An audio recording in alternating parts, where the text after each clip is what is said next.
Brazil ফুটবলে কিংবদন্তি তৈরির কারখানা, আর সেই কারখানার অন্যতম তৈরি থিয়াগো সিলভা। বিশ্বের সবচেয়ে ভদ্র ডিফেন্ডারদের যদি লিস্ট করা হয়, সেখানে থাকবেন থিয়াগো সিলভা। ভদ্র হলেও কখনো দুর্বল নন তিনি, যা তিনি বহুবার করেছেন প্রমাণ।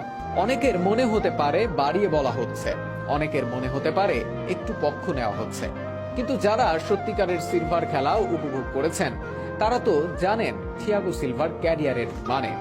একজন ক্যাপ্টেন, সাধাসিধে একজন ক্যাপ্টেন, তবে দক্ষতায় নেই কোনো ত্রুটি।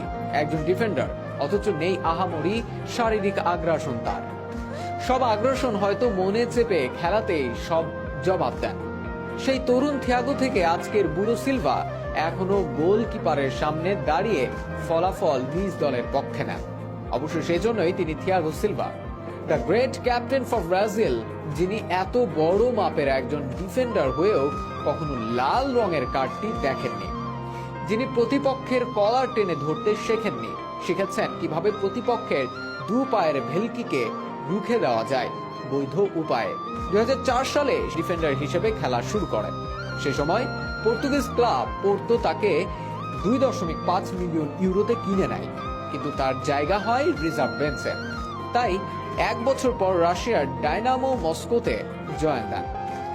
ডায়নামো মস্কোতে খেলার সময় তার শরীরে যক্ষা ধরা পড়ে এবং ডাক্তার তাকে জানায় 2 সপ্তাহের মধ্যে হসপিটালে ভর্তি না হলে সে মারাও যেতে পারে। যক্ষা থেকে সুস্থ হয়ে ওঠার পর সে খেলা থেকে অবসর নিতে চেয়েছিলেন, কিন্তু তার মা তাকে আবার মাঠে ফিরে আসতে বাধ্য করে। 2009-2010 সিজনে এসি মিলানের ফার্স্ট টিমের সুযোগ পান। তারপর আর পিছনে ফিরে তাকাতে হয়নি। পাওলো মালদিনির চোখে ফিজিক্যালি এবং টেকনিক্যালি সেরা ডিফেন্ডারদের মধ্যে একজন ছিলেন সিলভা।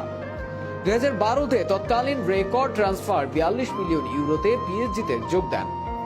গত 8 বছর পিএসজির হয়ে খেলার সুবাদে 7টা লিগ শিরোপা, 5টা কোপা দে ফ্রান্স, 6টা কোপা দে লা লিগা এবং 2019-20 সিজনে UEFA champions league runners up হন। 2020 সিজনে ফ্রি ট্রান্সফারে চেলসিতে যোগ দেন তিনি। সিলভার ক্যারিয়ার ক্লাবের পাশাপাশি ব্রাজিল ন্যাশনাল টিমেও উজ্জ্বল।